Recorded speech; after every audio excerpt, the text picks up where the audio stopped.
আচ্ছা।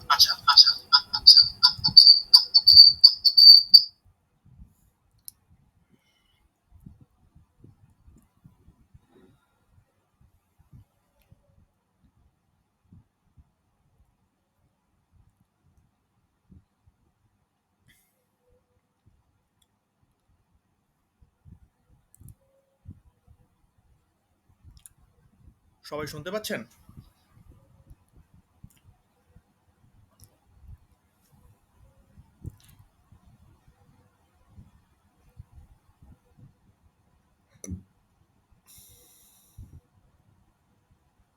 আচ্ছা, কেউ একটু রিপ্লাই করুন, আমি শুনতে পাচ্ছি না। শুনে আচ্ছা। শুনতে পাচ্ছি। হ্যাঁ হ্যাঁ, ঠিক আছে, বুঝতে পেরেছি। দেখুন, আমরা একটা স্ক্রিন দেখতে পাচ্ছি ফোনে, আমি ফোন থেকে স্ক্রিন শেয়ার করেছি। এই যে অ্যাস্ট্রোসাইট অ্যাপটি আমাদের প্রত্যেকের কাছেই আছে তো?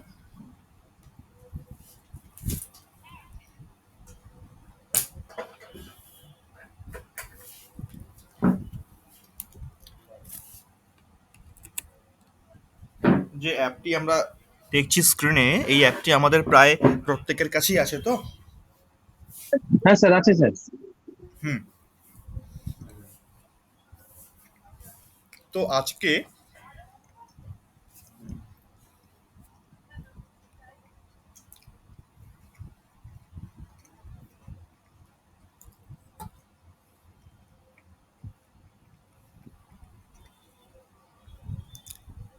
আমরা একদম অ্যাপ থেকে শিখব বিচার করার পদ্ধতি, খুব শর্টকাটে। যেমন আমি একটা নাম নিয়ে নিলাম। আচ্ছা, এখানে ডেট অফ বার্থ দিয়ে দেব।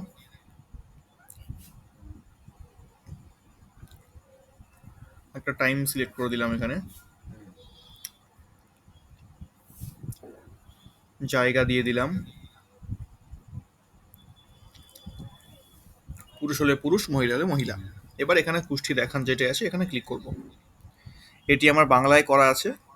এটা বিভিন্ন ভার্সানে হয়, যেরকম বাংলা আছে, ইংলিশ আছে, অনেক রকম ল্যাঙ্গুয়েজ আছে।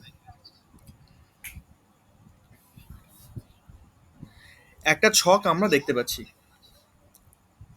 এই ছকটা আসলো আমাদের সামনে, তো এখানে কি দেখবো আমরা? এখানে দেখছি প্রথমে যেটা আমাদের পদ্ধতি ছিল দেখার, সেটা কি ছিল, কে বলতে পারবে? প্রথম আমরা একটা ছকে কি দেখবো? প্রথম বিচারের পদ্ধতি কি? লগ্ন। লগ্ন। ঠিক আছে, তারপর লগ্ন দেখলাম। লগ্ন, কি লগ্ন আছে? যে কোনো একজন আনমিউট থাকুন, যার এই জিনিসটা মকর এখনো লগ্ন। বড় হয়নি। এই জিনিসটা এখনো, হ্যাঁ বলুন। মকর লগ্ন।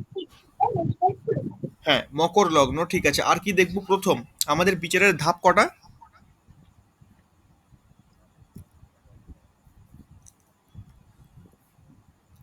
চারটে। চারটে ধাপ। প্রথম ধাপে আমরা কি দেখব? যে কোনো একজন আনমিউট থাকুন। আমি আজকে কথা বলবো কম, প্রশ্ন করব বেশি।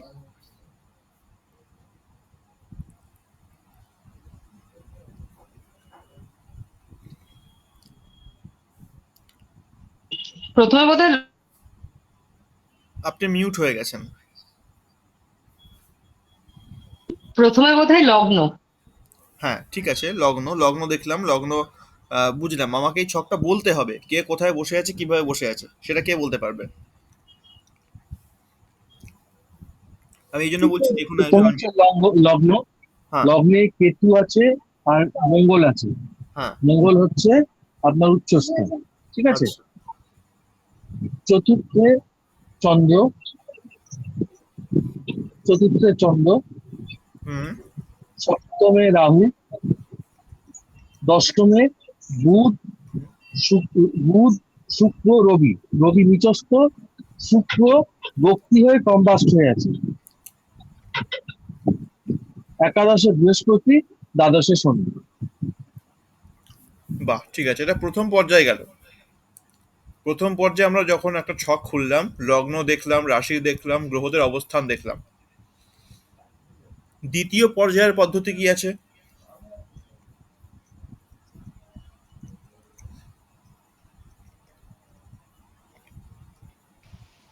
কোন পতি কোথায় বসে আছে? একদম। বলুন কোন পতি কোথায় বসে আছে?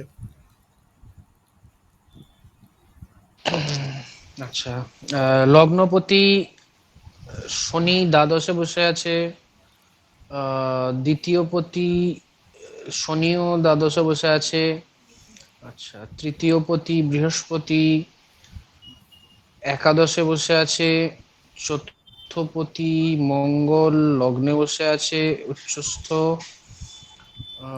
পঞ্চম পতি শুক্র দশমে বসে আছে। ষষ্ঠপতি বুধ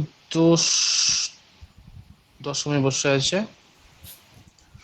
আহ আচ্ছা, কত গেল? এক দুই তিন চার পাঁচ ছয়। ষষ্ঠপতিও দশমে বসে আছে। আচ্ছা, সপ্তমপতি চন্দ্র বসে আছে চতুর্থে। আচ্ছা, অষ্টমপতি সূর্য বসে আছে দশমে। নবমপতি বুধ দশমে বসে আছে। আচ্ছা, দশমপতি দশমে বসে আছে। একাদশপতি লগ্নে বসে আছে। আর দ্বাদশপতি দ্বাদশপতিও বসে একাদশে। আছে একাদশে। হুম। হুম, ঠিক আছে। এটা আমরা জানি, মোটামুটি জেনে গেলাম। এটা খুব সহজ একটা বিষয়, চোখের সামনে দেখতে পাচ্ছি। এইবার আসবো বিচারে। যখন আমরা বিচারে প্রবেশ করব, প্রথম বিচার কি, প্রথম ধাপের যেটা ছিল যে লগ্ন দেখলাম, রাশি দেখলাম, কোথায় কে গ্রহ বসে আছে এটা দেখলাম।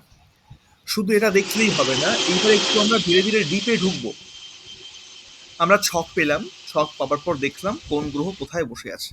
এইবার ওই গ্রহ যেখানে বসে আছে সেখানেও ফলটা কি দিচ্ছে, এইটা বিচার আসবে, ভাব বিচার। যেমন লগ্নকে প্রথম দেখব। আচ্ছা, লগ্নে কে বসে আছে? লগ্নে মঙ্গল এবং কেতু বসে আছে। মঙ্গল এবং কেতু লগ্নে কি প্রভাব দেবে, এটা কে বলতে পারবে? এগুলো তো মনে হয় পাঠানো ছিল, এগুলো আমি সব দিয়ে দিয়েছিলাম। দিয়েছিলাম কি এগুলো? কোন গ্রহ কোথায় বসে থাকলে কি ফল দেয়, দেওয়া ছিল। হ্যাঁ হ্যাঁ, একটা অনেক বই থেকে অনেকগুলো জেরক্স এর অনেকগুলো মতন পাঠাতে আছে। পেজ, হুম। হ্যাঁ ওগুলো পুরোটা মনে থাকছে না। হুম, যদি সম্ভব হয় ওই ছবিটা খুলেই আমাকে বিচারটা বলুন।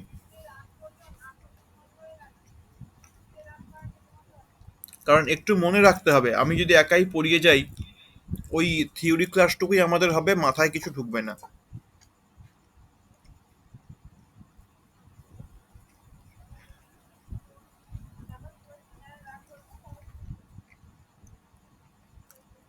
মাঙ্গলিক যোগ কোথায় কোথায় মঙ্গল থাকলে সৃষ্টি হয়? 1 4 7 8 12। হুম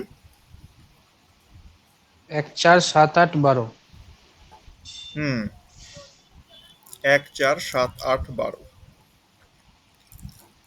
সেই পরিপ্রেক্ষিতে এই ছকটা কি হবে? মাঙ্গলিক হবে অবশ্যই। হুম আর একটা বিচার হয়, যেটা আমরা লাল কিতাবের ক্ষেত্রে দেখি। ওখানে মাঙ্গলিকের আবার আরো কিছু সূত্র লেখা আছে। স্যার, এখানে আপনি যে দিয়েছেন সেইটাই বলছি, যে মঙ্গল যদি কোনো ব্যক্তির আহ, লগ্নে থাকে, হুম তাহলে সেই ব্যক্তি কথা দিয়ে কথা রাখবে, পবিত্র কাজ করবে, সৌন্দর্যের প্রতি আগ্রহী হবে, ছোট বা আহ, কোনো চোট বা রোগের জন্য শরীরে কোনো ক্ষত থাকবে, 16 বছর বয়সের পরে শরীর স্বাস্থ্য ভালো হবে। তিলকের ক্ষেত্রে বলা যেতে পারে বিবাহ দেরিতে হবে, স্নায়ু পীড়া, শরীর রোগগ্রস্ত হতে পারে। হুম ঠিক আছে। তারপর কেতু আছে একসঙ্গে ওখানে।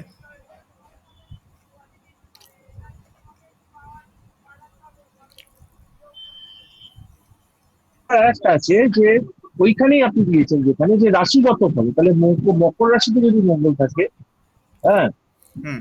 আহ, তাহলে তার খ্যাতি, আহ, তারপর খ্যাতি আসতে পারে, পঞ্চায়েতের নেতা হতে পারে, কুশল সম্পাদক হতে পারে, পরাক্রমী হবে, চিকিৎসা বিজ্ঞান বা শিল্পকর্মে রুচিবান হবে, ঐশ্বর্য সুখ এদের অনুকূল হবে।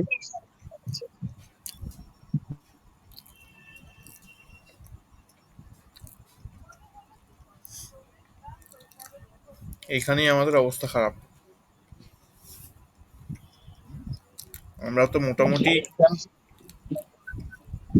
হুম আবার কেন কেতু স্যার? যদি প্রথম ভাবে থাকে সেখানে বলছে বাকপীড়াগ্রস্ত হবে, হ্যাঁ, স্ত্রী পুত্রের জন্য চিন্তিত হবে, মানে পরস্পর বিরোধী কথা হয়ে যাচ্ছে প্রত্যেকটাই। মুশকিল, এবার হবে নাকি তাহলে? স্যার এক্ষেত্রে তো খুবই বলা হয়, কমপ্লিকেটেড। এক্ষেত্রে তো যে বলে যে রাহু কেতু যার সাথে থাকে তার ফলকে আহ মানে কি বলবেন ওটাকে প্রভাবিত করে। রাহু কেতু যার সঙ্গে থাকে তার ফল, ওদের নিজস্ব থেকে রাহু কেতু যার সঙ্গে থাকবে তাকে প্রভাবিত বেশি করবে। হুম। দেখুন, বিচারের না খুব সাধারণ একটা ব্যাপার আছে। আমরা প্রথম প্রথম যত বই পড়বো, যত বিরোধী বিচারগুলো পড়বো, হারিয়ে যাব, আমরা খেই খুঁজে পাবো না।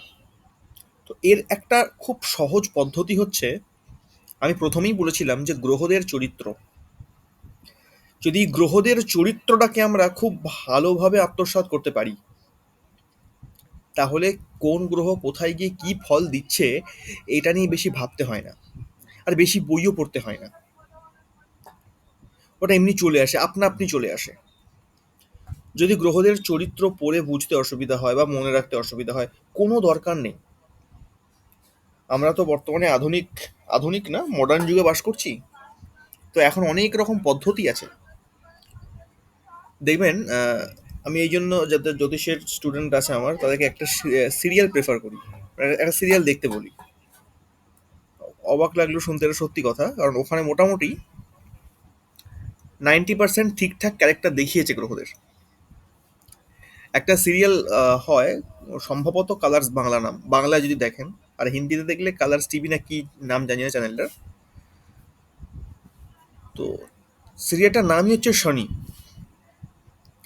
শনিকে নিয়ে পুরো কাহিনীটা গড়ে উঠেছে। কিন্তু শনি ওখানে মুখ্য হলেও প্রত্যেকটা গ্রহের চরিত্রটাকে কিন্তু খুব সুন্দর করে ফুটিয়ে তুলেছে। এবং কোন গ্রহ কোথায় থাকলে কি ফল দেয়, কিভাবে দেয়, এটাও খুব সুন্দর করে বোঝানো আছে। যদি সম্ভব হয়, যদি ওটা একবার দেখে নিতে পারেন না, তাহলে এই গ্রহদের অবস্থান দেখে বিচার করা এটা খুব সহজ হয়ে যাবে। খুবই সহজ, এতটা কঠিন মনে হবে না। কারণ এখন মনে হচ্ছে যে এখানে তাহলে কি ফল দেবে, এখানে আছে কি ফল দেবে, কি কি বলবো বুঝতে পারছি না, মাথা গুলিয়ে যাচ্ছে, এত নোটস মনে রাখা সম্ভব না, এখন বয়স হয়ে গেছে, এত কিছু মনে রাখবো কি করে, কখন পড়বো, সময় পাচ্ছি না পড়ার। এই জিনিসটা থেকে বেরিয়ে আসবেন। কারণ আমরা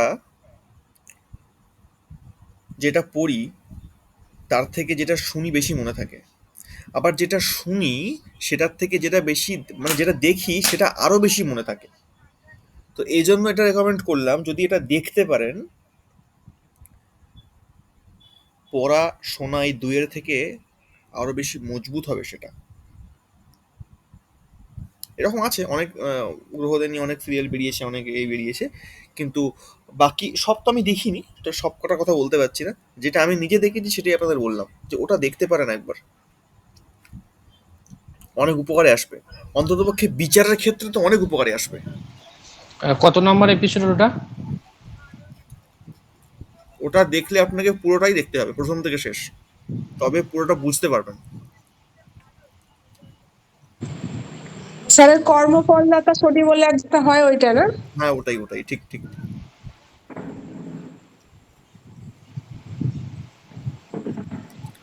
কারণ অভিনয় করে দেখিয়েছে তো চরিত্রগুলো, বইতে তো আছে, কারণ আপনারা এখন বই পড়লে বুঝতে পারবেন না। বিষয়টা হচ্ছে সেই বিবেকানন্দের সেই কথাটা, যে গীতা রেখে ফুটবল খেলো, ব্যাপারটা দেখতে এমনি। কারণ এখন তোমাদের যে অবস্থা, তোমরা গীতা পড়লে কিছু বুঝতে পারবে না, তাই ফুটবল খেলো, শরীরটাকে চাঙ্গা করে এসো, তারপর গীতা পড়ে বুঝতে পারবে। তো এখানে ব্যাপারটা ঠিক সেরকমই, যে আগে আপনারা দেখুন জিনিসটা, সেই জিনিসটাকে নেওয়ার চেষ্টা করুন যে গ্রহরা আসলে কি, কাজটা করে কিভাবে। এবার একটা জিনিস বললে এখন গুলিয়ে যেতে পারে জিনিসটা, যেমন রবি গ্রহ। রবি গ্রহ, বর্তমানে যে রবি আছে বা রবি যে সূর্য আছে, এর নাম হচ্ছে বিবস্বত। এর পরে কিন্তু রবি গ্রহের নাম চেঞ্জ হয়ে যাবে, মানে রবি যে দেবতা, সূর্য যে দেবতা, তার নাম চেঞ্জ হয়ে যাবে। এই বিবস্বত থাকবে না, কিন্তু গ্রহ একই থাকবে। আমরা যে গ্রহগুলোকে দেখছি, এইগুলো এক একটা সিংহাসন, এক একটা রাজ্য বলতে পারি, এক একটা সাম্রাজ্য বলতে পারি। সাম্রাজ্য তো একই থাকে, কিন্তু রাজা চেঞ্জ হয়, রাজা পরিবর্তন হয়। যেমন রাহু, রাহু একটা ছায়া গ্রহ। এখন এখানে যে আধিপত্য বিস্তার করেছে সে সিমহিকার পুত্র সরভানু, এরপরে এও চেঞ্জ হয়ে যাবে। মঙ্গল গ্রহের যে অধিপতি আছে সেও চেঞ্জ হবে, শনি গ্রহের যে অধিপতি আছে সেও চেঞ্জ হবে। আমরা এদেরকে চিনি এদের আহ, গ্রহদের নামে। যেরকম সূর্যের নাম বিবস্বত, আমরা কজন জানতাম সেটা। এরপরে বিবস্বান। এটাকে সে না বিবস্ব, এটাকে সে বৈবস্বত মন্বন্তরে ওর সাথে কোনো রিলেশন হ্যাঁ, আছে? একদমই তাই। প্রত্যেকটা মনুর সঙ্গে রিলেশন আছে। মনু চেঞ্জ হওয়ার সঙ্গে সঙ্গে এরাও চেঞ্জ হয়ে যায়, প্রত্যেক দেবতা চেঞ্জ, ইন্দ্রও চেঞ্জ হয়ে যায়।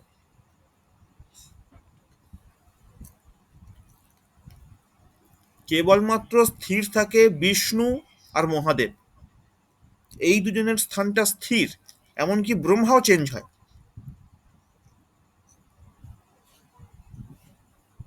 ব্রহ্মাও চিরকাল এক ব্রহ্মা থাকে না।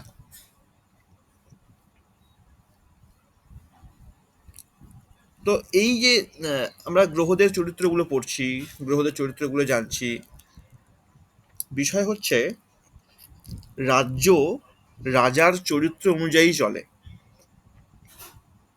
আমরা যখন আরো ডিপে ঢুকবো না, তখন আরো বেশি করে বুঝতে পারবো। যেমন ধরুন, এখন আমরা গ্রহদের চরিত্র পড়ছি, রবি গ্রহের এই এই ক্যারেক্টার, এই এই চরিত্র। এবার বর্তমান যে রবি গ্রহে রাজত্ব করছে, যে রাজা রবির ওপর যে আধিপত্য বিস্তার করেছে বিবস্বর, সে কি করেছে? সে তার নিজের যে ব্যক্তিগত চরিত্র সেটাকে সাইডে রেখে রবি গ্রহের যে চরিত্র সেটাকে আত্মসাৎ করেছে, এবং সেই মতো কার্য করে যাচ্ছে। এই জন্য কি হয় না, আমরা শুধুমাত্র গ্রহদের চরিত্র পড়লেই সবটা বুঝতে পারি বা বিচার করতে পারি। কিন্তু কখনো না কখনো, কোথাও না কোথাও, যে রাজা যেই গ্রহের ওপর আধিপত্য বিস্তার করে আছে, তার কি নিজের ব্যক্তিগত চরিত্র ফুটিয়ে তুলবে না? কখনো না কখনো আসবেই সেটা। সেই মতন কিন্তু গ্রহদের ফলাফলও চেঞ্জ হয়ে যায়। মাঝে মধ্যে বড় বড় জ্যোতিষীরা বুঝতে পারে না যে এই যোগটা ছিল, এখানে এটা ছিল, এখানে এটা ছিল, কিন্তু এটা পরিবর্তন হলো কি করে, এই ঘটনা ঘটার কথাই এটা ঘটলো কি করে। এটা হয় কেন হয় না, ওই গ্রহের ওপরে যে আধিপত্য বিস্তার করে আছে সে তার নিজের ব্যক্তিগত চরিত্রকে সামলাতে পারেনি সেই সময়, নিজের মতো কিছু একটা করে ফেলেছে। যেমন আমাদের আহ, যারা প্রধানমন্ত্রী, মুখ্যমন্ত্রী ইত্যাদির সব পদে বসে আছেন, তারাও তাদের স্ক্রিপ্ট রেডি থাকে কথা বলার, যখন তারা মঞ্চে উঠছে, কথা বলছে বা ইন্টারভিউ দিচ্ছে, তাদের স্ক্রিপ্ট আগে থেকে লেখা থাকে, এটা দেখে দেখে বলবো। কিন্তু তার সত্ত্বেও মাঝে মধ্যে ভুল তো হয়। অনেক সময় এমন এমন ভুল হয় যেগুলো মানে কিছু বলার নেই যাকে পরে। তো এইখানে যে গ্রহগুলো রয়েছে, এই প্রত্যেকটা গ্রহের অধিপতি আছে, তারা এই গ্রহগুলোর উপরে সাম্রাজ্য বিস্তার করে আছে। কেমন? তার ওই সিরিয়ালটা দেখতে কেন বলছি, তার মূল উদ্দেশ্য হলো, আমরা যেরকম গ্রহদের চরিত্রকে জানবো, গ্রহদের চরিত্রকে জানতে জানতে আমরা বর্তমান যে ব্যক্তিগত চরিত্র গ্রহদের রাজাদের, তাদেরটাও জানতে পারবো। এদেরটা আমরা পেতে পারি যদি বই পড়ি, আমরা এদের চরিত্র পাবো, বিভিন্ন পুরাণে পাবো, বিভিন্ন পুরাণে আমরা এদের চরিত্র পাবো, বর্তমান যারা রয়েছে, মানে এই মনুতে, এই মন্বন্তরে, যে মন্বন্তর চলছে এখন, এই মন্বন্তরে যে সমস্ত দেবতাগণ রয়েছে এদের চরিত্র আমরা পাবো।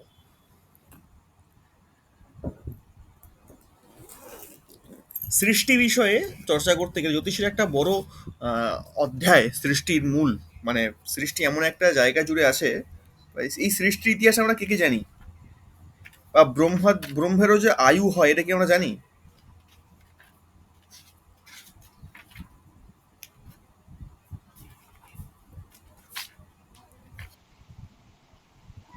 হ্যাঁ, ব্রহ্মার তো আয়ু হয়। কত কত বছর আয়ু কল্প? হয় ব্রহ্মার? ব্রহ্মার আয়ু কত বছর? চার চার যুগে এক কল্প হয় না? ব্রহ্মার আয়ু হচ্ছে 100 বছর। আমাদের যে ব্রহ্মদেব আছেন তার আয়ু মাত্র 100 বছর। এইবার এই 100 বছরের হিস্ট্রিটা শুনুন। যদি পারা যায় একটু ক্যালকুলেটর নিয়ে বসুন প্রত্যেকে, ক্যালকুলেটর থাকলে সুবিধা হবে। আমাদের 4টে যুগ হয়, সত্য, ত্রেতা, দাপর, কলি। ঠিক আছে? তো সত্য যুগের আয়ু কত? সত্য যুগের আয়ু হচ্ছে 17,28,000 বছর। কত? সত্য যুগের 17,28,000। ত্রেতা যুগের আয়ু কত? ত্রেতা যুগের আয়ু হচ্ছে 12,96,000 বছর। এটা গেল ত্রেতা যুগ। দাপর যুগের আয়ু কত? 8,64,000 বছর। আচ্ছা, কলি যুগের আয়ু 4,32,000 বছর। ঠিক আছে? তো এই হলো 4টে যুগের আয়ু। এবার যদি আমরা এই 4টে যুগের আয়ুকে যোগ করি তাহলে কত হবে? টোটাল বছর কত আসছে?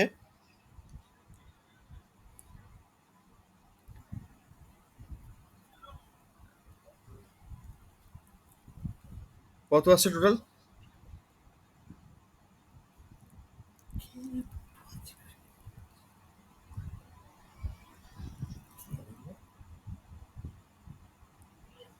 ক্যালকুলেটর মিস হয়ে গেল।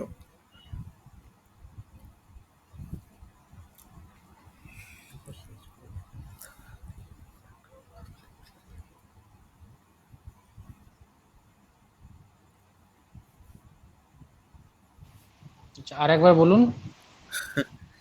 সত্য যুগের আয়ু হচ্ছে 17,28,000 বছর। 12,96,000, 8,64,000, 4,32,000। হ্যাঁ, কত হচ্ছে? যোগ করুন, বলছি। উম, 43 লক্ষ। হুম,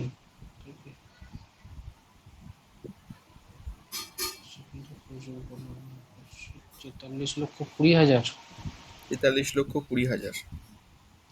আচ্ছা, যাকগে, এই 4টে যুগকে একসঙ্গে বলা হয় এক চতুর্যুগ। কি বলা হয়? এক চতুর্যুগ। এই এক চতুর্যুগ সমান একে বলা হয় এক কল্প। এই 4টে যুগ একবার যাবে এটাকে এক কল্প বলা হয়। আর এই এক কল্প মানে ব্রহ্মার একদিন। একদিন মানে শুধু দিনটুকু কিন্তু, মানে 12 ঘন্টা। কেমন? না না, একটা মিস্টেক হয়ে গেল। এক চতুর্যুগ মানে এক কল্প নয়।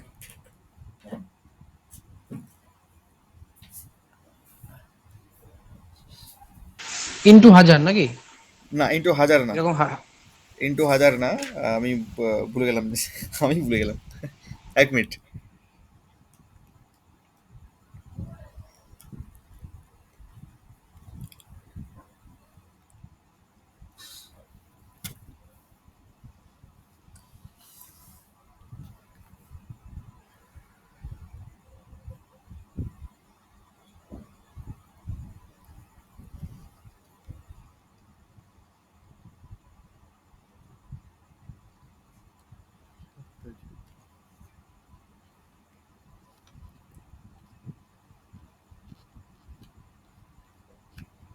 হ্যাঁ, এক এইরকম। হাজারই হবে মনে হচ্ছে নাকি? 1,000 না।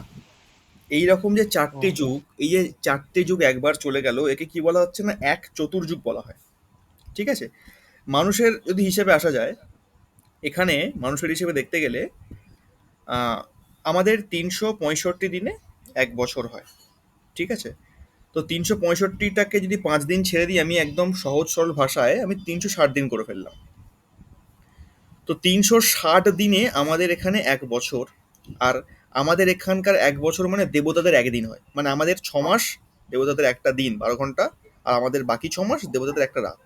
এইভাবে আমাদের 1 বছরে তাদের 24টা ঘন্টা হয় দেবতাদের। ঠিক আছে, এই জন্য আমাদের উত্তরায়ণ দক্ষিণায়ন আসে। আমাদের উত্তরায়ণ যখন চলছে তখন দেবতাদের ওখানে দিন, আর যখন এখানে দক্ষিণায়ন তখন ওখানে রাত। এই হচ্ছে হিসাব। এইবার আমাদের এখানে 1 বছরে ওদের দিন রাত হচ্ছে। আমাদের এখানে যখন 30 বছর যাচ্ছে, আমাদের এখানকার 30 বছর ওদের 1 মাস, দেবতাদের 1 মাস। আর আমাদের এখানকার 360 বছর, আমাদের এখানকার 360 বছর ওদের ওখানকার 1 দিব্য যুগ। কেমন? এইবার যদি আমরা যুগের ক্ষেত্রে আসি পরপর, তো যুগের ক্ষেত্রে আসলে এই যে 4টে যুগ একবার গেল, আমি এক্ষুনি বললাম না 1 দিব্য যুগ, তো 1 দিব্য যুগ কখন হবে না যখন একটা পুরো চতুর্যুগ চলে যাবে। এইবার দেবতাদের যদি 1000 বছর হয়, দেবতাদের 1000 বছর সমান সমান মানুষের কাছে 432 কোটি বছর। এই 432 কোটি বছর আমাদের যখন হলো, তখন হলো ব্রহ্মার একদিন। একদিন মানে ব্রহ্মার 12 ঘন্টা হলো, ওই সূর্য উদয় থেকে সূর্যাস্ত, রাতটা বাকি আছে এখন। সোজা ভাষায় বলতে গেলে আমাদের এখানকার 432 কোটি বছর ব্রহ্মার 12 ঘন্টা, আবার 432 কোটি বছর ব্রহ্মার আরো 12 ঘন্টা, 24 ঘন্টা কভার হলো। তাহলে কত বছর গেল? 432, 432, 400, 400, 800, 32, 32, 64, 864 কোটি বছর আমাদের পৃথিবীর। 864 কোটি বছরে ব্রহ্মার একদিন হচ্ছে।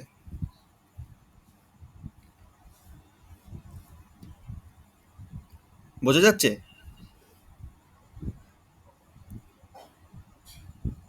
এবার ভাবুন ব্রহ্মার গুলিয়ে গেল সব। গুলিয়ে গেল, সব ওপর দিয়ে গেল। দেখুন, অত জটিলতায় গিয়ে লাভ নেই, খুব সোজা হিসেবে জেনে নিই যে ব্রহ্মার আয়ু 100 বছর। আচ্ছা, তো সেই হিসেবে দেখতে গেলে 432 কোটি বছরে ব্রহ্মার 12 ঘন্টা হয়, আমাদের এখানকার 432 কোটি বছর। ঠিক আছে, আর সেই অনুযায়ী আটশো না চৌষট্টি আসলে কল্পর হিসাবটা গুলিয়ে গেল, যে এক চতুর্যুগটা বোঝা গেল। হুম, চতুর্যুগের পরে মানে 1000টা এরকম চতুর্যুগের সাইকেল মানে এক কল্প না কতটা, না, সেটা একটু গুলিয়ে গেল। এইভাবে এক একটা এক কল্প অর্থাৎ এক একটা মনুকে বোঝায়। ঠিক আছে, ব্রহ্মার একদিনকেই বলে এক কল্প।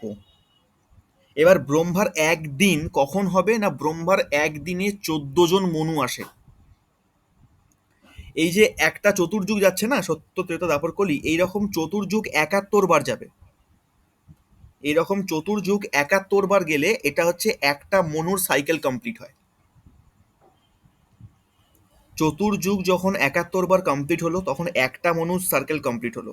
এইভাবে 14 জন মনু আসবে, সেই 14 জন মনুর সাইকেলটা পুরো কমপ্লিট হবে।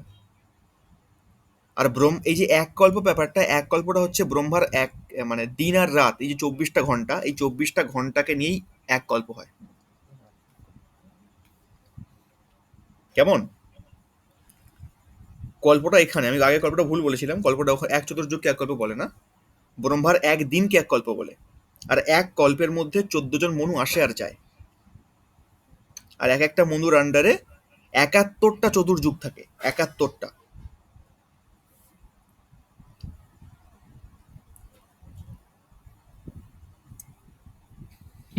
খুবই কমপ্লিকেটেড।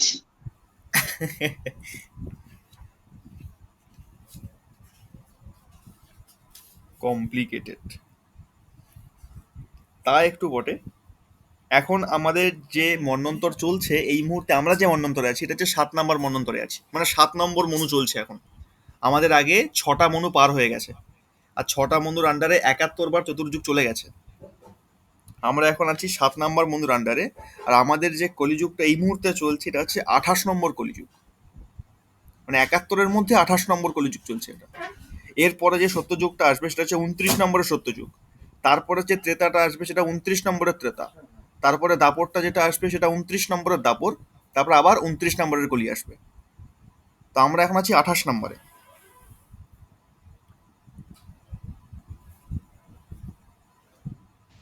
তো প্রতিবার কি তাহলে মানে আলাদা আলাদা অবতার হয় নাকি একই না, অবতার একই বারবার হয়, রোটেট করে? একই হয়, একই জিনিসটাই ঘটে প্রতিবার। একটু সামথিং কিছু চেঞ্জ থাকে, একদম এক হয় না, একটু চেঞ্জেস হয়। একদম এক হলে ওদেরও তো বোরিং লাগবে না, আমাদের নাই কিছু মনে থাকে না, ভুলে যাই, ওদের তো মনে থাকে। একই সিনেমা দেখতে কার ভালো লাগে বারবার? সেটাই ভাবছিলাম।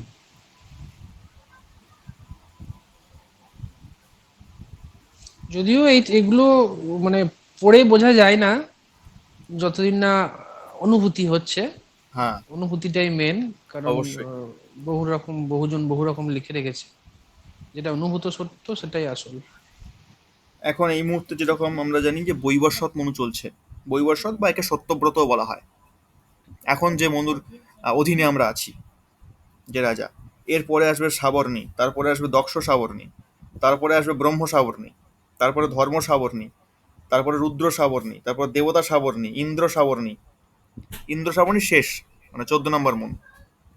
এদের সবটা যখন 14 জনের পুরোপুরি কমপ্লিট হয়ে গেল, তখন হলো ব্রহ্মার দিন কমপ্লিট। এবার রাত্রে ব্রহ্মা ঘুমাতে যাবে।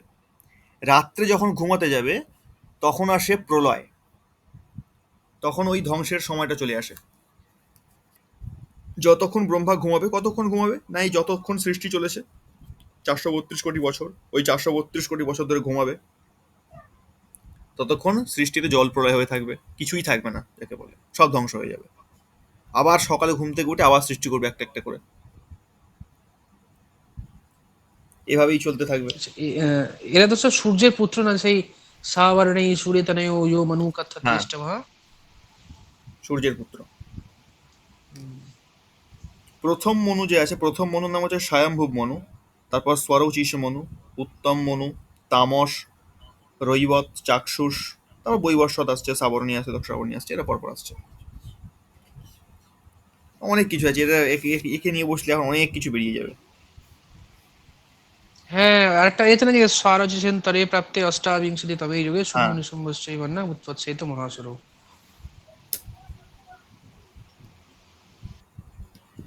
ওখান থেকেই আমরা পাই স্বরচিষন্তরে পূর্বম অষ্টাবিংশতি তমে যুগে। আমরা এখন আছি অষ্টাবিংশতি, 28 নম্বর যুগে।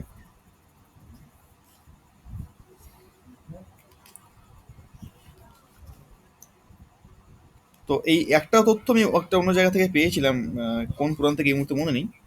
তো সেখানে পেয়েছিলাম যে বর্তমানে ব্রহ্মার যে আয়ু, আমাদের বর্তমান যে ব্রহ্মা রয়েছে, তার আয়ু কিন্তু অলরেডি 50 বছর হয়ে গেছে, আর 50 বছর বাকি আছে এখনো।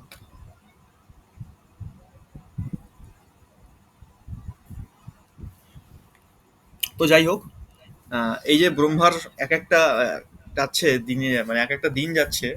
এবার যদি বিষ্ণুর হিসাব শুনি, সে আরো জটিল হিসাব। মানে এক একটা মনু বিষ্ণুর নিঃশ্বাসের সঙ্গে যায় আর আসে। মানে একবার শ্বাস নিল, একটা মনুর জন্ম হলো, আবার সেই শ্বাসটা ছেড়ে দিল, একটা মনু শেষ হয়ে গেল। মানে 71 বার চতুর্যুগ শেষ হয়ে গেল। তার আয়ুটা কত তাহলে?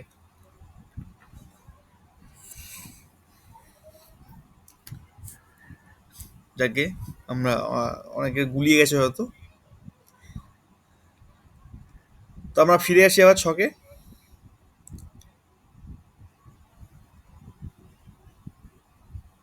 এবার আবার একজনকে আনমিউট হয়ে যান।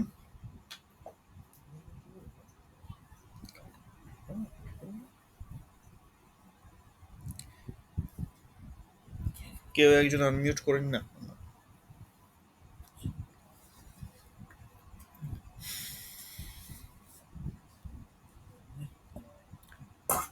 পারমিতা দি, আমি কিন্তু খুব একটা কিছু বুঝতে পারছি না, সেই জন্য আমি আর কিছু বলছি না, কোনটা বোঝার ছকের? চেষ্টা করছি শুধু। হ্যাঁ, মানে বোঝার চেষ্টা করছি, এই লেখাগুলো পড়ে পড়ে এত পরস্পর বিরোধী আমার মাথার উপর দিয়ে যাচ্ছে পুরোপুরি।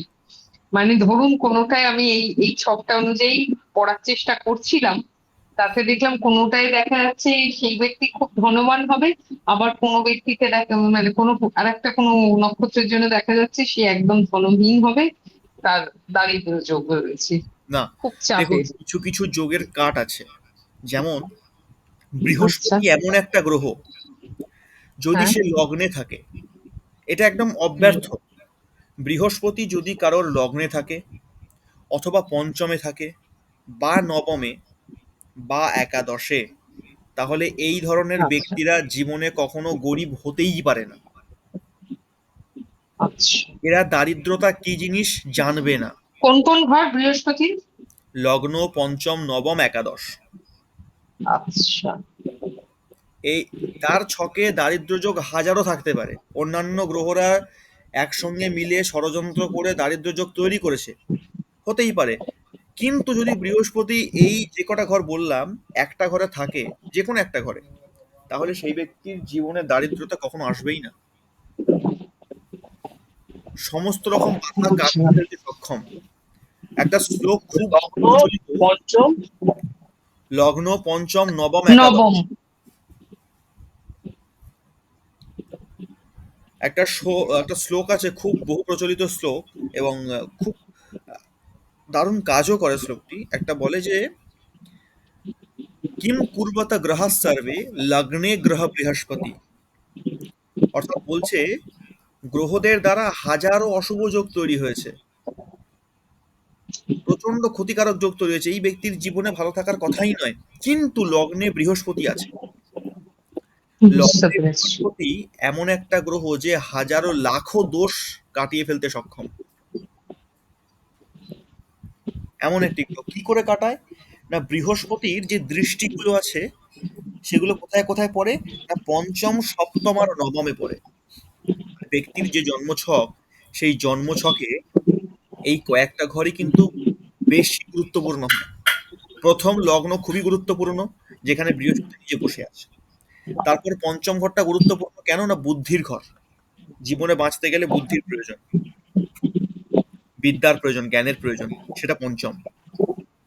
তারপরে সপ্তম ঘর। সপ্তম কিসের ঘর? সপ্তম পতির ঘর বা পত্নীর ঘর, সেদিকটাও শুরু করে দিল।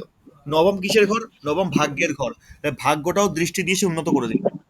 আর কি চাই জীবনে? যার দেহ ভালো, লগ্নে বসে আছে বৃহস্পতি, যার বুদ্ধি ভালো, জ্ঞান ভালো, সন্তান ভালো, এবং তার জীবন সঙ্গীও ভালো, সপ্তম হেতু, এবং নবমে তার ভাগ্যের উপরে দৃষ্টি দিয়ে ভাগ্যটাকেও ভালো করে দিল। আর জীবনে তার কি লাগবে? স্যার এটা কি বৃহস্পতিকে একা থাকতে হবে না সাথে কোনো গ্রহ থাকলে পরে বৃহস্পতি ভালো যদি ফল দেয়? একা থাকে খুব ভালো, সঙ্গে যদি কোনো মিত্র থাকে আরো ভালো। তবে হ্যাঁ, শত্রু ঘরে অথবা শত্রুর সঙ্গে থাকলে ক্ষমতা একটু কমে বটে, কিন্তু ফলের অন্যথা হয় না।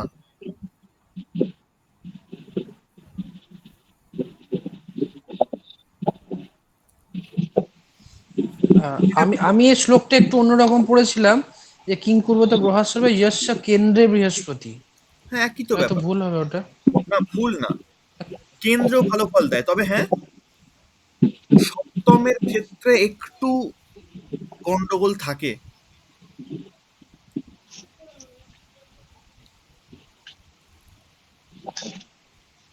লগ্নটাকেই বেশি, মানে এটাকে না আমাদের আহ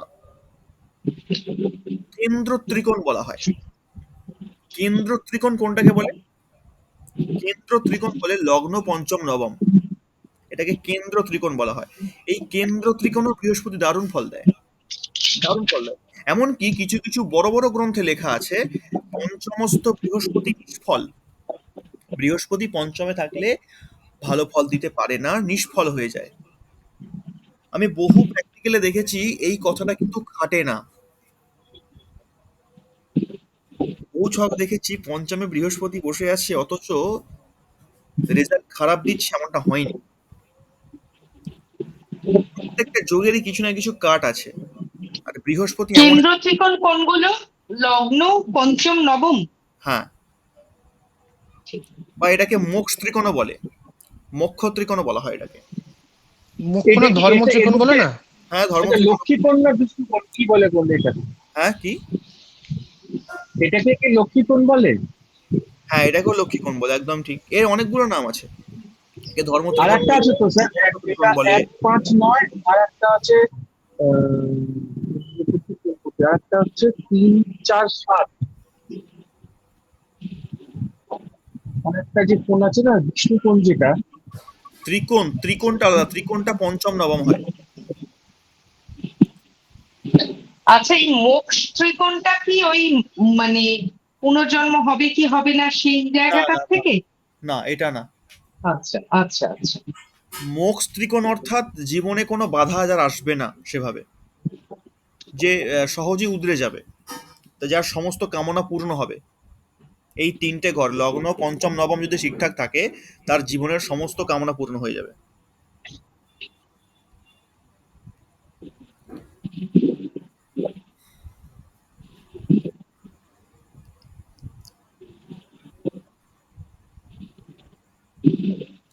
ঠিক আছে। আচ্ছা, এইবার দেখুন বিচারে আমি একটা শর্টকাট দিতে দেখিয়ে দিচ্ছি, এটাকে মাথায় রাখার চেষ্টা করবেন। তবে আমি বলবো যে যে সিরিয়ালটার কথা বললাম ওটা একটু প্রত্যেকে দেখার চেষ্টা করবেন, জিনিসটা পুরোপুরি পরিষ্কার হবে, ভালো রকম ক্লিয়ার হবে। বিষয় হচ্ছে, এখানে দেখতে পাচ্ছি যে মকর লগ্ন, মেষ রাশি। অতএব আমাদেরকে এই ছক বিচার করতে করতে বর্তমান গ্রহদের অবস্থিতি কোথায় কোথায় আছে এটাও মাথায় রাখতে হবে। এখন বর্তমানে শনি কোথায় আছে, কে বলতে পারবে? বর্তমানে আজকে এই মুহূর্তে শনি কোথায় আছে? কারোর কাছে খবর আছে?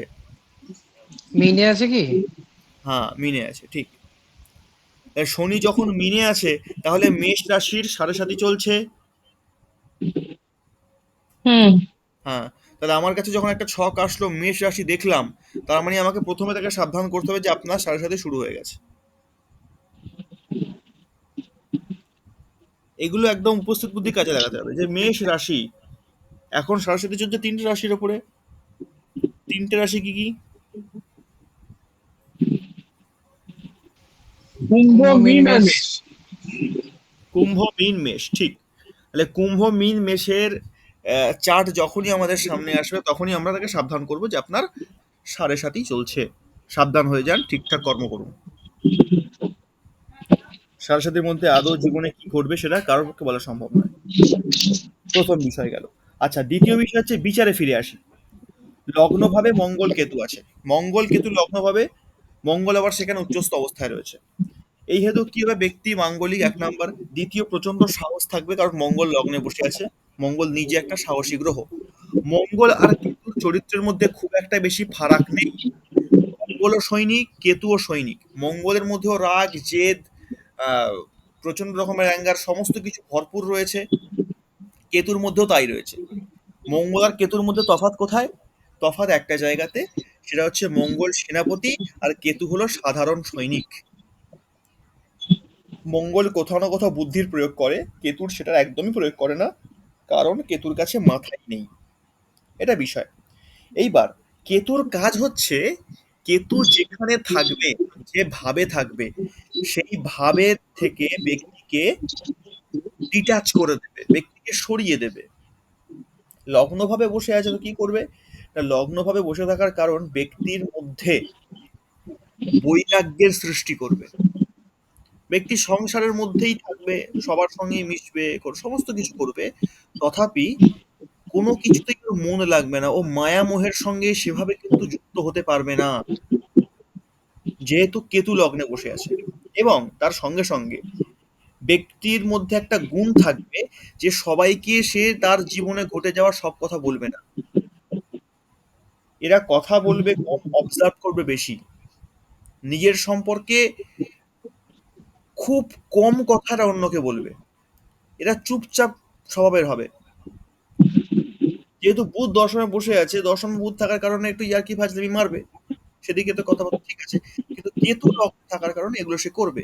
এবং কেতু লগ্নে থাকার জন্য এই যেগুলো অকাল সাইন্স বলি আমরা, এই সমস্ত সাবজেক্টের প্রতি ব্যক্তির একটা অদ্ভুত আকর্ষণ কাজ করবে। সেটা হতে পারে জ্যোতিষ, হতে পারে তন্ত্র, হতে পারে বাস্তু, বা যেগুলো গোপনীয় বিদ্যা, স্যার সত্যি আরেকটা কি বলবো? চর্চা করে না। হ্যাঁ, বলুন। স্যার কেতু প্রভাবে বলে নাকি এই যে ধরুন গুপ্তচর বৃত্তি, যেটা খুব ফেমাস এখন, সেটাও নাকি গোয়েন্দা হ্যাঁ, গুপ্তচর বৃত্তি, অবশ্যই হয়। এগুলো নাকি এটা একদম ঠিক। কেতু নিয়ে না থাকলে হবে না। মানে যে একদম সমস্ত আমরা এখন দেখি তারপর ধরুন আইটি, যেসব গুপ্তচর বৃত্তি যেটা হুম, সেটা কেতু নিয়ে না হবে। একদমই তাই। এগুলো কেতু ছাড়া সম্ভব নয়। কেতুর প্রভাব এদের উপরে ভালো রকম থাকে। আর এখানেও কেতুর প্রভাব খুব ভালো রকম থাকবে। আর এর রাগ হবে মানে মনে রাখার মতন, এত প্রবল রাগের হবে। তার কারণ হচ্ছে, এক তো মঙ্গল লগ্নে রাগ এমনি বাড়াবে, দ্বিতীয়ত কেতুও লগ্নে মঙ্গলের মতোই তার ক্যারেক্টার, যার কারণে সবসময় মেজাজ থাকবে একদম নাকের ডগায়। এটা গেল প্রথম ভাব, লগ্ন ভাব। এবার যদি লগ্ন ভাব থেকে আমরা দৈহিক বিবরণের ক্ষেত্রে যাই, তো মকর লগ্ন। মকর লগ্ন মানে তার আহ, লম্বা শরীর হবে, তার হাইট থাকবে। প্রথম বিষয় হাইট থাকবে। আচ্ছা, দ্বিতীয়ত সেখানে মঙ্গল এবং কেতু আছে। মঙ্গল মানে এ কিন্তু খুব মোটা নয়, কর্মঠ শরীর, রোগাও নয় মোটাও নয়, কর্মঠ স্বভাবের শরীর গঠনের হবে। আচ্ছা, এবার যদি আমরা আহ, বর্ণের দিকে আসি বা রঙের দিকে আসি, রঙের দিকে দেখতে গেলে কি এখন দেখতে পাচ্ছি আমরা, লগ্নের ওপরে কিন্তু বৃহস্পতির কোনো দৃষ্টি নেই, চন্দ্রের একদম একপাত দৃষ্টি না এর বরাবর, রাহুর পূর্ণ দৃষ্টি, শুক্র রবি বুধের ত্রিপাদ দৃষ্টি দেখতে পাওয়া যাচ্ছে। অতএব এই ব্যক্তির রং আহ, শ্যামলার থেকে ফর্সা, যেহেতু মঙ্গল সেখানে বসে আছে সেই হেতু। মঙ্গলের বর্ণ কি লাল বর্ণ। আর সাদা গ্রহের কোনো দৃষ্টি নেই, শুক্রের দৃষ্টি ত্রিপাদ রয়েছে, শুক্র সাদা। তো ত্রিপাদ মানে খুব একটা বেশি প্রবল তো নয়, মঙ্গলের থেকে তো বেশি হবে না। ঘরটা শনির, শনির রং কালো, কিন্তু শনির প্রভাব সেখানে খুবই কম, যার কারণে এর বর্ণ হয়ে যাবে শ্যামলা বর্ণের থেকে একটু ভালো। সেটা আপেলের মতো রং। কিসের মতো? আপেলের মতো লাল রং হয় না অনেকে? এক মিনিট, এক মিনিট, এক মিনিট। ঠিক আছে। হ্যাঁ, বলুন এবার। অনেকের রং সে আপেলের মতো লাল হয় না, মানে ওই জন্য দেখেছি মানে ফর্সা, কিন্তু সে রক্তের চলাচলটা খুব বেশ একটু লাল, খুব লাল কালারের হয় আর কি, মানে পরিষ্কার কিন্তু লাল কালার এরকম একটা ইয়ে হয়। না, এর অতটা লাল হবে না। আর এর অতটা লাল হবে না, তার কারণ হচ্ছে রাহুর দৃষ্টি আছে এর উপরে। আচ্ছা আচ্ছা আচ্ছা। রাহুর দৃষ্টি থাকার জন্য অতটাও লাল হবে না। ঠিক আছে। আচ্ছা, তারপর কি আছে? তারপর আমরা লগ্ন ভাবটা দেখে নিলাম। আচ্ছা, লগ্ন ভাবে কেতু যেহেতু আছে, এমন কিছু রোগ থাকতে পারে যেটা খুবই গোপনীয় এবং সারা জীবনের জন্য থাকতে পারে। কেতু এটা করে থাকে। দ্বিতীয় ভাবে যদি যাই, দ্বিতীয় ভাবের অধিপতি শনি। দ্বিতীয় ভাবের অধিপতি শনি দ্বাদশে গিয়ে বসে আছে। আচ্ছা, দ্বিতীয় ভাব কিসের ঘর? দ্বিতীয় ভাবটা হচ্ছে আমাদের পরিবারের ঘর, আমাদের ইনকামের ঘর, আমাদের অর্থ উপার্জনের ঘর, আমাদের কথাবার্তা, এইসবের বিচার আমরা দ্বিতীয় ঘর থেকে করে থাকি। তো দ্বিতীয় ঘরের অধিপতি শনি সে দ্বাদশে গিয়ে বসে আছে, কিন্তু দ্বিতীয় ভাবে সেই রকম ভাবে কারো দৃষ্টি আমরা দেখছি না, একমাত্র শনির দৃষ্টি কিন্তু দ্বিতীয় ভাবে পূর্ণ আছে। অতএব এই বিষয়টা এখান থেকে স্পষ্ট হয় যে দ্বিতীয় পতি দ্বাদশে গিয়ে দ্বিতীয় ঘরকে নিজের দৃষ্টি দ্বারা সম্পূর্ণভাবে দেখছে।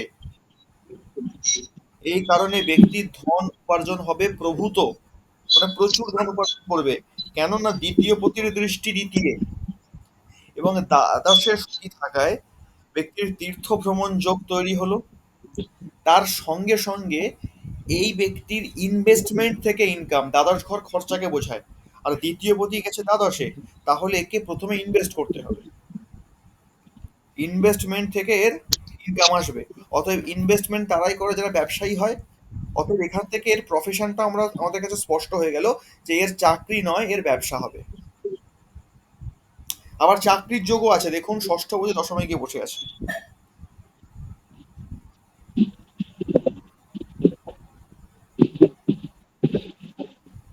আচ্ছা, যদি ব্যবসার দিকে যাই, কি ব্যবসা করবে সেটা একটু পরে আসি। 3 নম্বর ঘরটা দেখে নিই। তৃতীয়পতি বৃহস্পতি কোথায় গেছে? একাদশে। তৃতীয়পতি বৃহস্পতি একাদশে গিয়ে বসে আছে, এবং সেই তৃতীয় ঘরে আবার তৃতীয়পতির দৃষ্টি পূর্ণ। এই হেতু তৃতীয় ঘরটা খুব শুভ। ভাইয়ের পক্ষ থেকে লাভ আসবে, সাপোর্ট আসবে, সহযোগিতা ভালো রকম পাবে, এবং তার সঙ্গে সঙ্গে তৃতীয় ঘর আমাদের সাহসকে বোঝায়, আমাদের প্রতিভাকে বোঝায়, লুকিয়ে থাকা প্রতিভা, সেটাও এর মধ্যে খুব ভালো রকম আছে। যখন বৃহস্পতি দশান্তর দশায় আসবে, ধীরে ধীরে সময়ে সময়ে সে নিজেই নিজেকে আবিষ্কার করবে যে আমার মধ্যে এই গুণটাও ছিল, আমি জানতাম না তো। এই ধরনের ব্যক্তি। চতুর্থ ভাবে চন্দ্র বসে আছে। চতুর্থ ভাবে চন্দ্র বসে আছে মানে মানসিকভাবে সেই ব্যক্তি চঞ্চল হবে। চতুর্থ ঘর থেকে আমরা গাড়ি বাড়ি বাহনাদিকে দেখি এবং মাতাকে দেখি। চন্দ্র আবার আমাদের মনেরও কারক। তাহলে চন্দ্র যেই ঘরে থাকবে, আমাদের মনটাও কিন্তু সেই ঘর রিলেটেড হয়ে গেল। চন্দ্র চতুর্থে বসে আছে মানে আমাদের মন মাতৃকেন্দ্রিক প্রথম হবে। এটা মাতৃকেন্দ্রিক মন। দ্বিতীয়ত, তার মন সর্বদাই গাড়ি বাড়ি অর্থ জায়গা জমি এই সবের প্রতি আকৃষ্ট হয়ে থাকবে, বা আবিষ্ট হয়ে থাকবে বলা যায়।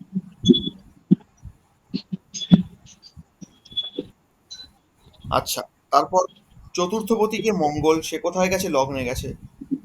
এটাও একটা কম্বিনেশন। চতুর্থপতি লগ্নে গেছে, অর্থাৎ এই চতুর্থ ঘরটাকে আরো স্ট্রং করে দেয়া হলো, আরো স্ট্রং করে দেয়া হলো। পঞ্চমপতি শুক্র দশমে গিয়ে বসে আছে, ভালো যোগ। পঞ্চম দশমে মানে ত্রিকোণপতি কেন্দ্রে গিয়ে বসেছে, উত্তম যোগ, সেটা আবার সক্ষেত্র। পঞ্চমে দৃষ্টি কার আছে? পঞ্চমে দৃষ্টি সেইভাবে নেই কারোর, রবি বুধ শুক্রের ত্রিপাদ দৃষ্টি আছে, আর বৃহস্পতির পূর্ণ দৃষ্টি আছে। ঠিক, বৃহস্পতির পূর্ণ দৃষ্টি পঞ্চমের উপর, অর্থাৎ পঞ্চম ঘরটা খুবই স্ট্রং। ব্যক্তির মধ্যে পরাবিদ্যার ভাব বেশি থাকবে, জ্ঞান প্রচুর পরিমাণে থাকবে এর মধ্যে। সময়ে সময়ে এমন এমন কথাও বলবে যেন মনে হবে বাচ্চা বয়সে কত পণ্ডিত, কত জ্ঞান অর্জন করেছে। এটা পঞ্চমস্ত বৃহস্পতির ফল। যদি বৃহস্পতি পঞ্চমে বসে থাকে, এরা প্রচন্ড পরিমাণে জ্ঞানী হয়। এদের জ্ঞান সমুদ্র তুল্য হয়ে থাকে। জ্ঞানের পরিসীমা এদের নেই, মানে সীমা পরিসীমার বাইরে এরা। এদেরকে কখনো কোনো কথায় বা কোনো তর্কে হারানোই সম্ভব নয়, যদি কোনোভাবে পঞ্চম ঘরের সঙ্গে বৃহস্পতির সম্বন্ধ হয়ে যায়। তো এক্ষেত্রে একাদশে বৃহস্পতি বসে আছে, পঞ্চমে দৃষ্টি, এক্ষেত্রেও ঠিক সেটাই হবে। প্রচন্ড জ্ঞান থাকবে, এদেরকে তর্কে পরাস্ত করা অসম্ভব ব্যাপার। আর এদের যে জ্ঞান রয়েছে সেই জ্ঞানগুলো কিন্তু পূর্ব জন্মার্জিত, অর্থাৎ পূর্ব জন্ম থেকেই রয়েছে। আর এদের সংস্কার জন্মান্তরের সংস্কার। ষষ্ঠ ঘরের অধিপতিকে বুধ, তো ষষ্ঠাপতি বুধ দশমে গেছে, এখানেও কর্মযোগ সৃষ্টি হলো। ষষ্ঠের সঙ্গে যখন দশমের সম্বন্ধ হয়, তখন একটা যোগের কথা মাথায় রাখতে হবে, বহু কর্মযোগ। এরা যেটাই করবে তাতেই সাকসেস, যেটাই করুক না কেন, যাই করুক না কেন। ষষ্ঠ আর দশমের কম্বিনেশন হয়েছে মানে এরা যে কাজে হাত দেবে সে কাজটাই সফল হবে, হবেই হবে। শুধু ডেডিকেশনের অভাব থাকে, এই ব্যাপার। এই যে একটা কাজ জায়গাটা শুরু আরেকবার করলাম একটু সেটাকে মন বলবেন? দিয়ে করব, এই এই জায়গাটা একটা ষষ্ঠ আর দশমের ব্যাপারটা একটু আরেকবার বলবেন? ষষ্ঠ আর দশমের, হ্যাঁ, ষষ্ঠ আর দশমের কানেকশনটা হচ্ছে, ষষ্ঠ আর দশম যখন মিলে গেল বা সম্বন্ধ তৈরি হলো, তখন এদের একাধিক কর্মযোগ তৈরি হয়। মানে এরা যেটা করবে, চাকরি করুক, ব্যবসা করুক, বা ব্যবসার মধ্যে অনেক রকম ব্যবসা করুক, বা চাকরির মধ্যে একাধিক চাকরি করুক, যেটাই করবে তাতেই সাকসেস। যেদিকে যাবে সেদিকেই এরা ফল পাবে। কিন্তু সমস্যা একটাই, যদি কাজের মধ্যে স্যাটিসফ্যাকশন এরা না পায়, শুধু অর্থকে দেখে এরা সেই কাজ করতে যাবে না, কোটি টাকা দিলেও এরা যাবে না। এইটা এদের একটা বড় ব্যাপার।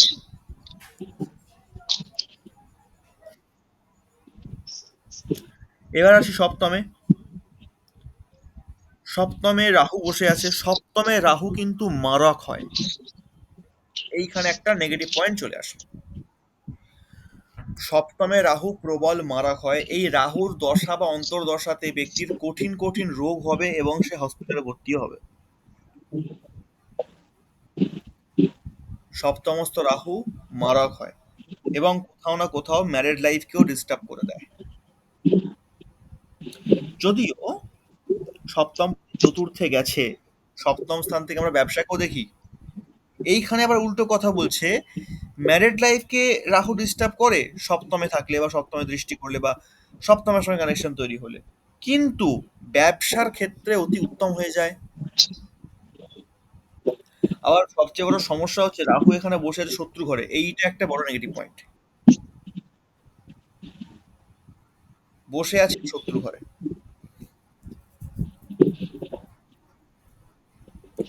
তো যাক, সপ্তম স্থানটা একটু ডিস্টার্ব হয়েছে।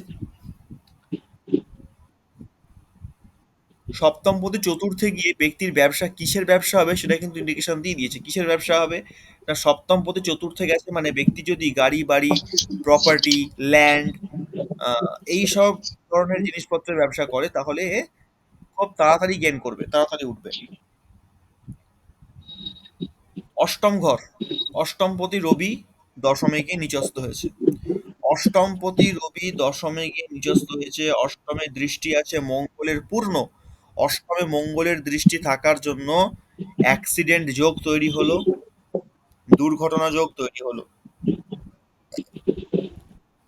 এবং দশমে রবি নিচস্থ হওয়ার কারণে কোথাও না কোথাও অষ্টম স্থান থেকে আমরা ডিগ্রি দেখি। ডিগ্রি মানে মাধ্যমিক উচ্চ মাধ্যমিকের পর যখন আমরা কলেজে ভর্তি হই, হায়ার স্টাডিজ করি, এই যে ডিগ্রিগুলো পাচ্ছি, গ্রাজুয়েশনের ডিগ্রি, এম এর ডিগ্রি, বিএড এর ডিগ্রি, এই সমস্ত রকম ডিগ্রিকে আমরা অষ্টম ঘর থেকে দেখি। তাহলে অষ্টম ঘর খারাপ হয়ে গেল মানেই কিন্তু সেই ডিগ্রির দিক থেকেও এটা খারাপের দিকে যাবে। কিন্তু অতটাও যাবে না, তার প্রধান কারণ হলো মঙ্গল লগ্নে থেকে উচ্চস্থ হয়ে অষ্টমে দৃষ্টি দিচ্ছে।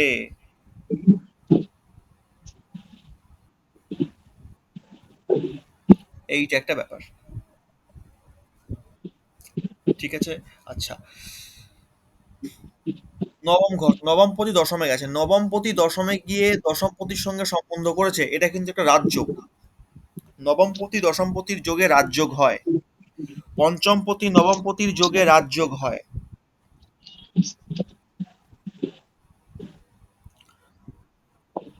চতুর্থপতি দশমপতির যোগে রাজযোগ হয়। এরকম কিছু কিছু কেন্দ্রপতি রয়েছে তাদের বা কেন্দ্র ত্রিকোণপতি আছে, এদের একসঙ্গে যোগাযোগ হলে এরা রাজযোগ তৈরি করে। ঠিক আছে। আচ্ছা, এইবার এখানে রাজযোগ হলো, অতএব কর্মটা খুব ভালো। আহ, বুধ আর শুক্র এই যে একসঙ্গে যোগ তৈরি করেছে, এই যোগটাকে বলা হয় লক্ষ্মী নারায়ণ যোগ। যেখানেই দেখবো বুধ শুক্র এক ঘরে আছে, এটা হচ্ছে লক্ষ্মী নারায়ণ যোগ। ঠিক আছে, এই লক্ষ্মী নারায়ণ যোগ বলা হয় এটাকে। এবং এটার আর একটা যোগও আছে, এটাকে বিদ্যালক্ষ্মী যোগও বলে। বুধ আর শুক্রের একত্রে অবস্থানকে বলা হয় বিদ্যালক্ষ্মী যোগ। লক্ষ্মী নারায়ণ যোগও বলা হয়, বিদ্যালক্ষ্মী যোগও বলা হয়। অর্থাৎ এরা যদি বিদ্যাজনিত কোনো কার্যের সঙ্গে জুড়ে জোড়ে, তাহলে এদের উন্নতি খুব তাড়াতাড়ি আসে। আর ওটার জন্যই এদের জন্ম হয়েছে, বিদ্যার সঙ্গে জুড়ে কাজ করার জন্যই, মানুষকে বিদ্যা দান করার জন্যই এদের জন্ম। যদি বুধ আর শুক্র এক ঘরে থাকে, কিন্তু এর ক্ষেত্রে এটা অতটা ভালো হবে না, তার কারণ রবি সেখানে ঢুকে নিচস্থ হয়ে গেছে।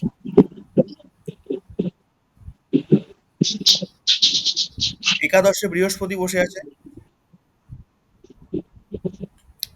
একাদশে বৃহস্পতির তো ফল আমরা শুনলাম, খুব ভালো। সমস্ত রকম দোষ নষ্ট করবে।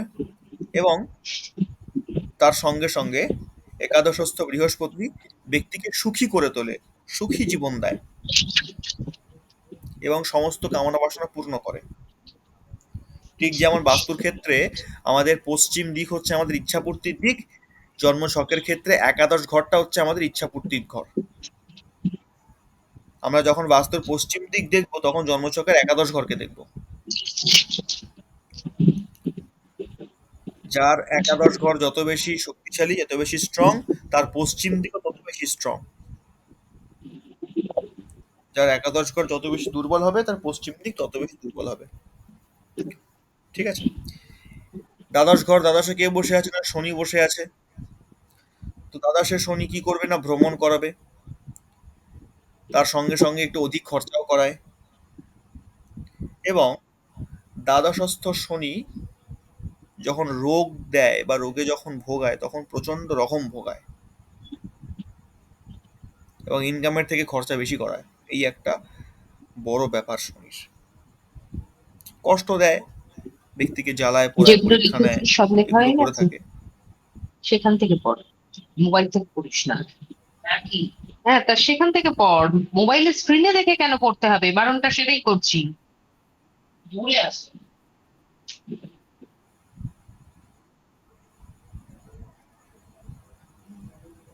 হ্যাঁ, তো এই হচ্ছে বিষয়।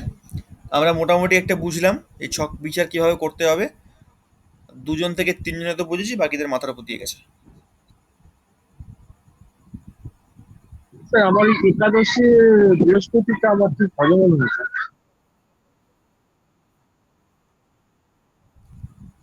একাদশে বৃহস্পতি, তো একাদশে বৃহস্পতি থাকলে এটা ঠিক জানি না।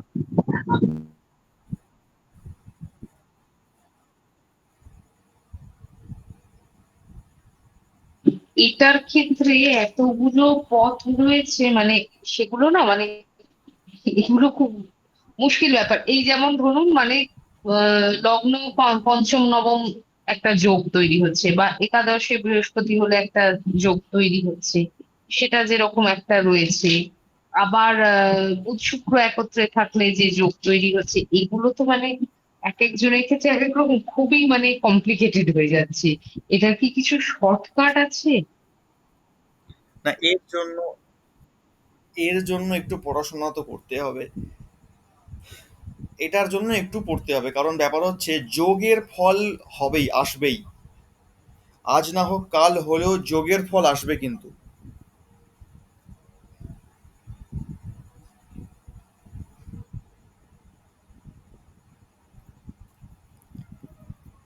যোগের ফল আমাদের পড়ে রাখতে হবে। হ্যাঁ, এবার যোগের সময় থাকে, স্যার যোগের সময় স্যার থাকে, সেই সময় না আসা পর্যন্ত যোগ অ্যাক্টিভ হয় না। হ্যাঁ বলুন। একটু তো আস্তে আস্তে করে হতে যাবে। ওই যে আমি আপনাকে একটা পাঠিয়েছি, দেখুন একটা চার্ট পাঠিয়েছি।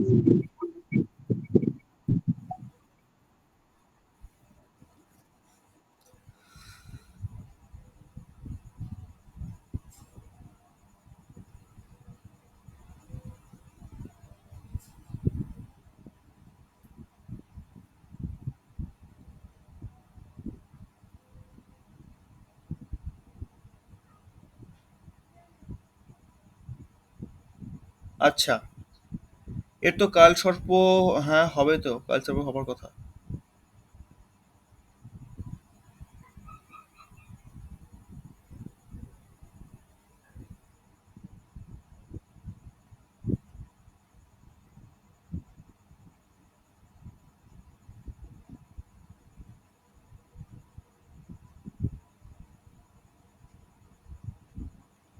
দেখুন, এইখানে গিয়ে কিন্তু জিনিসটা পুরো পাল্টে যাবে। এই ব্যক্তির ছকে অনেক ভালো যোগ আছে, অনেকগুলো ভালো যোগ আছে, কিন্তু অষ্টমে রাহু চলে গিয়ে এর কিন্তু সমস্ত রকম ভালো যোগের কাট হয়ে গেছে। অষ্টমস্ত রাহু, তাও আবার কর্কটে, শত্রুর ঘরে। এর জীবনে ভালো জিনিসকে মানে কিভাবে দুমড়ে মুচড়ে শেষ করে দিতে হয় সেটা রাহু খুব ভালো করে জানে। এবং তার সঙ্গে সঙ্গে কালসর্পযোগও তৈরি হবে। কালসর্পকে কাট করার মতন সেরকম কোনো গ্রহ ভালো অবস্থায় বসে নেই। এবার এই ব্যক্তিকে বাঁচিয়ে চলবে একমাত্র বৃহস্পতি, একাদশস্থ বৃহস্পতি। সে আবার শত্রু করে, শত্রুর সঙ্গে বসে আছে এক প্রকার। হ্যাঁ, বৃহস্পতির ক্ষেত্রে আর একটা জিনিস মাথায় রাখতে হবে, বৃহস্পতি কিন্তু স্থান নাশক। বৃহস্পতি স্থান নাশক।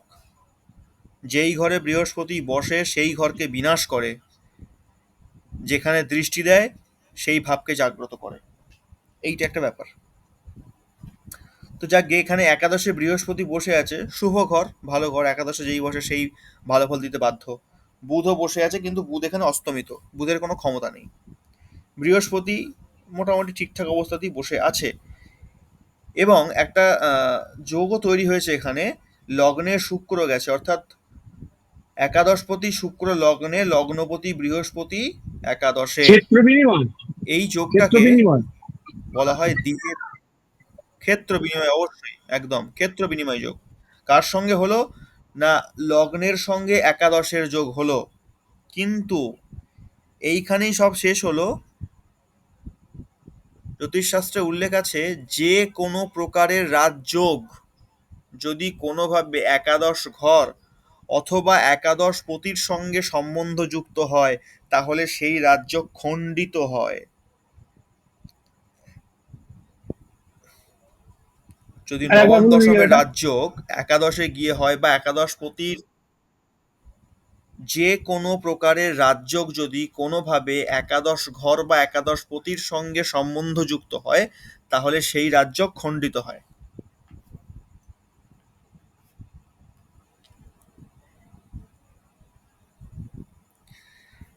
তো এক্ষেত্রে আমরা দেখতে পাচ্ছি যে একাদশেই এদের যোগ তৈরি হলো। দ্বিজেথনা যোগের ফলটা তো অবশ্যই পাবে, কিন্তু এখানে বুধ কে ছিল না, বুধ এখানকার দশমপতি ছিল, আর বৃহস্পতি ছিল লগ্নপতি। সেই হেতু লগ্ন এবং দশমের মিলন হেতুর রাজযোগ হবার কথা, কিন্তু রাজযোগ হবে না। তার কারণ এদের মিলনটা হয়েছে একাদশ ঘরে। এই একাদশ ঘরে মিলনটা হওয়ার কারণে রাজযোগের ফলটা কিন্তু পাবে না ব্যক্তি, রাজযোগটা এখানে খণ্ডিত হয়ে গেছে। উপরন্তু কত সুন্দর যোগ ছিল, উপরন্তু বৃহস্পতি চতুর্থপতি এবং বুধ সপ্তমপতি, চতুর্থ আর সপ্তমের মিলন হচ্ছে। ভাবা যায়, এটাও একটা রাজযোগের কারক বটে। সেটাও এখানে বিফল হয়ে গেল, শুধুমাত্র একাদশ ঘরে গেছে বলে।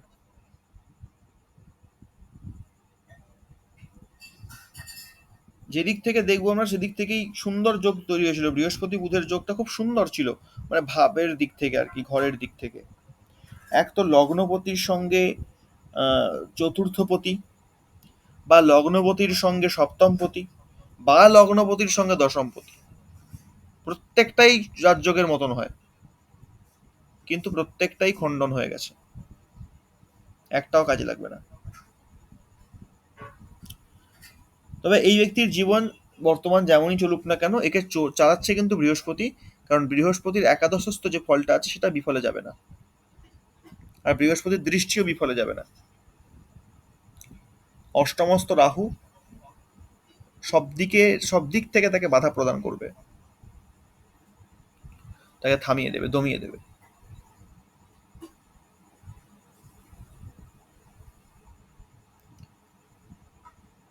হ্যাঁ, বলুন এবার।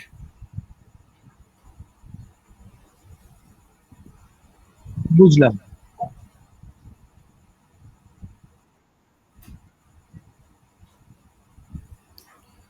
আচ্ছা, ঠিক আছে, তো এবার আমাকে বলুন, আজকে যে শখটা নিয়ে আমরা আলোচনা করলাম,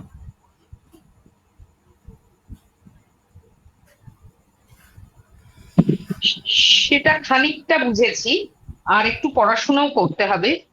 একটু পড়াশোনা করে নিয়ে তারপরে বুঝতে পারবো আরো ভালো। আচ্ছা, এই রকম যে যোগগুলো আছে, এইগুলোর কি একটা কোনো নোটস পাওয়া যাবে? ধরুন এটা একটা কার্যক্ষেত্রে এসে পড়লো, আপনি বললেন এটা এই যোগ বা ওটা ওই ত্রিকোণ, এইরকম কি কোনো একটা নোটস পাওয়া যাবে যে এইরকম জায়গাগুলো স্পেশাল, যেগুলো ধরুন মানে নর্মাল আর পাঁচটা ধরুন পঞ্চম ভাব, তৃতীয় ভাব সবই মানে দেখা হলো, কিন্তু এটার সঙ্গে এটার কম্বিনেশন বা এই ঘরের সঙ্গে এই ঘরের দৃষ্টি বিনিময়, এই যে স্পেশাল যোগগুলো, এগুলোর কি কোনো একটা নোটস বা কিছু পাওয়া যাবে একটা লিস্টের মতো? আমি পাঠিয়ে দেবো। আচ্ছা স্যার, এই চারটাতে যেটা এখন স্ক্রিনে দেখাচ্ছে, এখানে চন্দ্র একা, এইটাকে কি কেমুগ্রন বলে? হ্যাঁ, ঠিক ঠিক ঠিক, ভালো কথা মনে করিয়েছেন। চন্দ্র যদি একা বসে থাকে এবং চন্দ্রের দুপাশে যদি কোনো গ্রহ না থাকে, এটাকে কেমদ্রুম যোগ বলে। ঠিক ঠিক, আমি মিস করে গেছিলাম এটা, একদম ঠিক। মানে এই এই জাতক মানুষ, মানসিক অস্থিরতাটাও তার প্রচুর থাকবে, সিদ্ধান্ত নিতে আহ, একটু বিচলিত হওয়া, এবং এই কোনো কি সিদ্ধান্ত নেবে, কোন পথে চলবে, সেটা নিয়ে একটু ভাবনা চিন্তায় সে বিচলিত হওয়া বা নিতে পারছি না, অনেকে থাকে না ডিসিশন নিতে পারে না, এইরকম একটা অস্থিরতাতে এবং মানসিক অস্থিরতায় থাকবে। কি বলে এটাকে? কেমদ্রুম যোগ এটা। কেমুগ্রন। এর ক্ষেত্রে এর ক্ষেত্রে কেমদ্রুমের প্রভাবটা যতটা আসার কথা ততটা আসবে না। তার কারণ হচ্ছে, এক হচ্ছে দশমপতির দৃষ্টি চন্দ্রের উপরে পূর্ণ আছে, এবং চন্দ্র যে ঘরে বসে কেমদ্রুম যোগ তৈরি করেছে, মঙ্গলের ঘর, সেই মঙ্গলের দৃষ্টি কিন্তু চন্দ্রের উপরে পূর্ণ। যার কারণে কেমদ্রুম যোগের যে ক্ষতিকারক পূর্ণ প্রভাবটা এটা পাবে না, 70% প্রভাব থাকবে।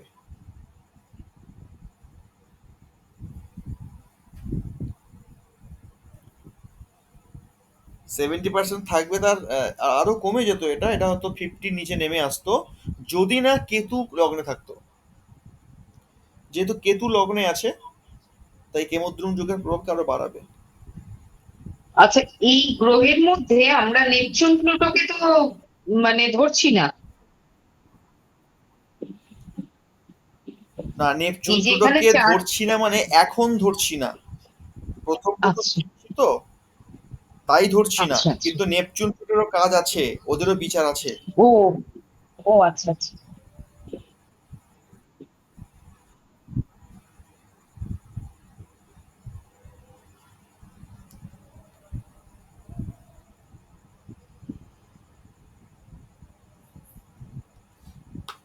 যাক, তো ঠিক আছে, আজকে এই পর্যন্তই থাকছে। আচ্ছা, পূর্বিতা দিয়ে আপনি বুঝতে পেরেছেন? আপনি কোনো কথাই বলেননি আজকে। না, আসলে আমার ঘরে একটু গেস্ট আছে, যেন আমি মানে জয়েন করে শুনছিলাম আর কি চুপচাপ। মোটামুটি বুঝতে পেরেছি। আচ্ছা, ঠিক আছে, পরের দিন আমি একটা ছক দেবো, আপনি পুরোটা বিচার করে দেবেন। ও বাবা,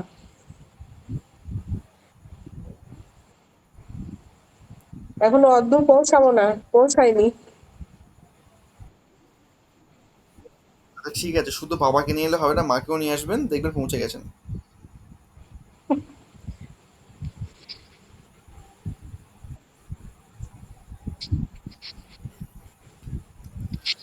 ঠিক আছে, তো আজকে আমরা এই পর্যন্তই রাখি। হ্যাঁ হ্যাঁ। পরের ক্লাসে দেখা হবে আবার।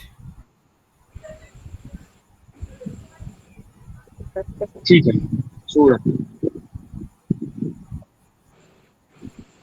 শুভরাত্রি। নমস্কার। বলছি